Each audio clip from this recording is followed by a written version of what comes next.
So California has taken it upon themselves to advance technology. They are banning internal combustion engine powered vehicles by 2035.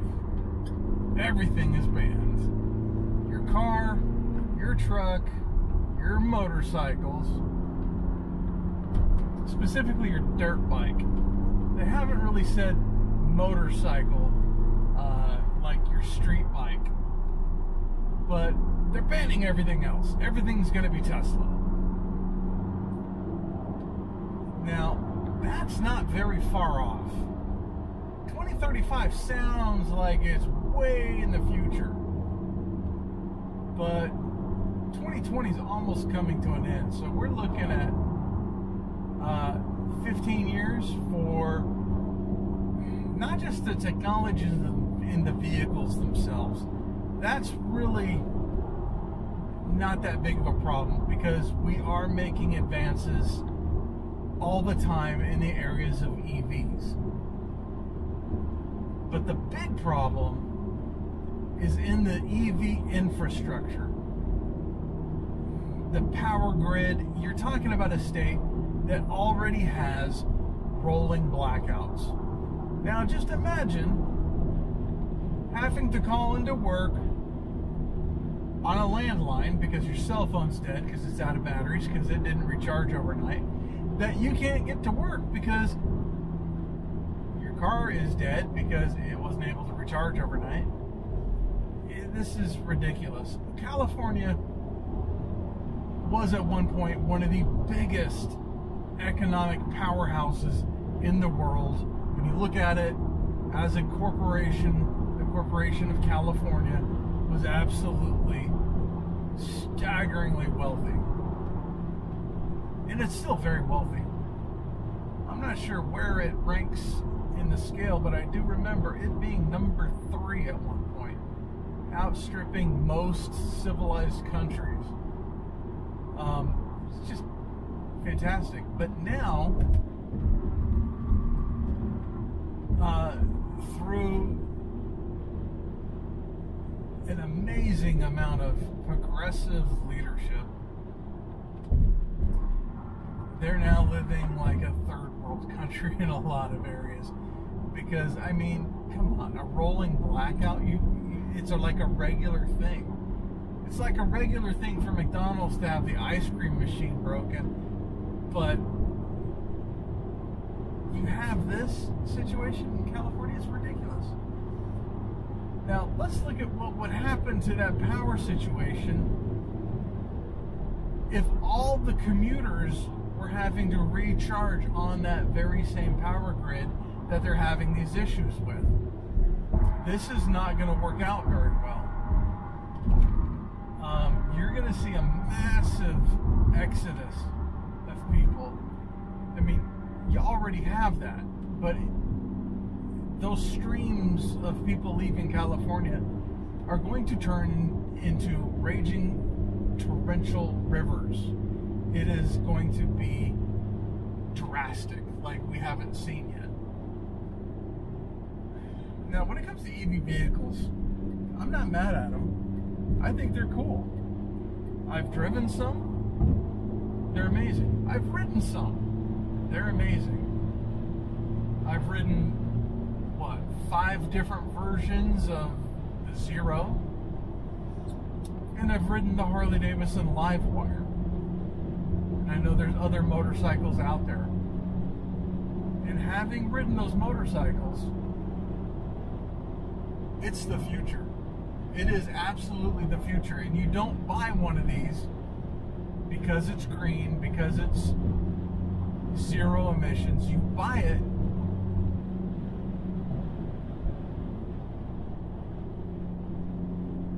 because this lady just really came within inches of cutting me, cutting off my front bumper. What a jackass. She looks like a never Trumper. She's probably an HR director somewhere. She's wearing a mask, alone in her car. makes all kinds of sense. Where was I? The future. I was in the future. An electric powered motorcycle is definitely the future. In the future. It's not really ready for prime time yet. It's coming, and I hope it comes soon, because the experience you get from riding an electric bike, man, it is absolutely next level. And I look forward to the next time I get a chance to ride one. Hopefully, the technology's got to the point where, and really, when I say the technology getting to that point, I'm talking about the battery life. How many miles can you get out of one of these EVs? Now, if you ride it like you're riding a 50cc scooter, you're taking it real easy on the throttle, you're not goosing it, and you're taking it real easy, or maybe really you're getting up to maybe 150 miles on most bikes. I don't know what the live wire's doing. I don't know what the zeros are doing right now. But that was, last time I really looked, that was like peak efficiency, 150 miles. And that's cool. A lot of motorcycles are only getting 150 miles. But better yet, all the other motorcycles are getting over 200 miles. And an EV vehicle is not doing that yet. Yet. It's coming soon, but not yet. And then the big concern after that is the recharge time. So on a regular motorcycle, I can go 250 miles, stop at a gas station, top off some high octane petrol, and I can be back on the road in, what, 5 minutes? Let's go out to maybe 10 minutes if I stop to take a leak and grab a Red Bull and recharge myself as well as the bike. So maybe 10 minutes to be back on the road for another 250 miles. To do that on an EV, you are going to be looking at a very, very long time by comparison. Now, with like phase 3 chargers or whatnot, with the special plugs, and you got a nuclear power station jazzing it up, you're talking 45 minutes to an hour to recharge. If you're plugging it into your home wall outlet, you're looking at overnight.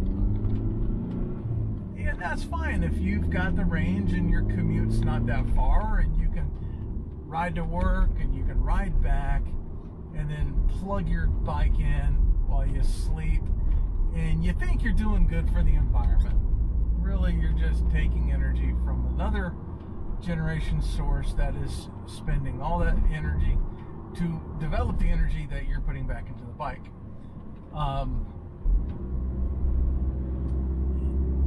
But who cares about that? It's not about being green. It's about the experience of having that next level torque on demand, because it's always there. You're always in the power band. You're never in the wrong gear. You're never outside of the power band, which means you're in the wrong RPM range to get the power that you want. So you've got max potential every time you twist your wrist, and that is awesome. That is absolutely fantastic. There's no more shifting. There's no clutch to worry about. All of the difficulties that people have a hard time learning how to ride a bike with go away. Now, same thing with a car. Now, cars are easier because basically all new cars are automatics, and you don't have to worry about shifting anymore. You don't have to worry about gear ratios, and all that stuff is gone. Who cares? Okay, here I am driving a 6-speed manual because I'm a male and I like to drive. But a lot of people growing up now, they don't really like to do that because it's complicated and it's hard. You have to have a kind of part of your brain processor is doing some processing cycles on what gear am I in, what RPMs are at, what speed am I at. gear do I need to shift into entering or exiting this curve? Oh look, there's a Tesla right there. Gotta give them credit, man. They're kind of cool cars. I really don't see myself buying one anytime soon, but I can see why people like it. Again, short commutes, you don't need a lot. Here's the other reason why a electric bike is absolutely the future, and it's not just performance. It's the maintenance, and this is going to end up being the key thing that's going to really crush it when people start to think about it. Because if you buy a motorcycle, Harley Davidson, BMW, Triumph, Ducati, you have regularly scheduled maintenances that you have to follow. If you want your bike to last, you got to follow it. If you don't want your bike to last, forget about it. Never mentioned it. Didn't happen. You just ride how you want to ride. And then come 20,000 miles, your bike will be a lump of garbage. Whereas if you maintain that bike, you're going to be riding that bike. Well, I saw one Harley, 600,000 miles. I saw a BMW bike, 700,000 miles. And it's because of maintenance. Now, a motorcycle, it's not just changing the oil. You also have to do valve adjustments regularly. And that's expensive because you got to take it into the dealership or whoever your service guy is, and he's got to break down that engine, get in there to the valves, adjust them accordingly, and then put the engine back together again. This takes time. At the same time, you're throwing in an oil change, and if you're lucky, you're going to get out with a one of those scheduled service intervals for like what, $350, $400. Some bikes are up to $800 for that service, and some of them are even over $1,000 for that service because it's complicated. Well, you take all that complications out and you replace it with a big electric motor, and then all you have to do is maintain the air pressure in your tires. That's it. Especially if you've got like a belt-driven EV, an electric bike with a belt, so you don't have to worry about chain tensioning and the chain maintenance, chain cleaning and whatnot. You still have to maintain a belt, but it's not like a chain. A chain, you've got to check your chain every 600 miles. Or for me, it worked out to be every Saturday morning. Regardless. And if I was going more or less, you know, maybe that might change, but basically every Saturday. Chain maintenance. It was a ritual and it was a pain in the ass. And I told myself I'm never buying a bike with a chain again. I'm going to stand by that. Okay, I broke that because Bonneville, but Bonneville, you know, who cares? Anyway, so you take all the maintenance issues out the window and replace it with air pressure. Once in a great blue moon, check your belt and make sure your batteries get a full run up and run down discharge, and you're going to be okay.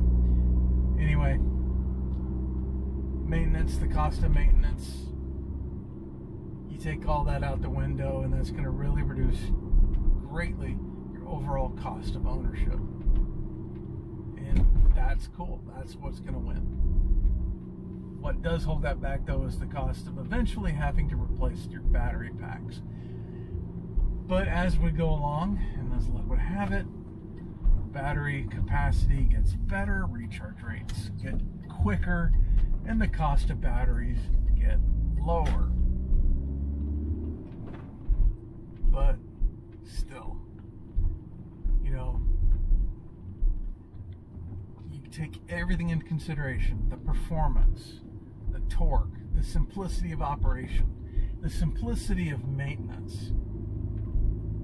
All things considered, motorcycles are gonna win. People naysaying EVs of any sort, EV bikes, which I think makes the most sense, or EV cars. These are the same, hello cutie, these are the same people that were naysaying the cars when they had perfectly good horses.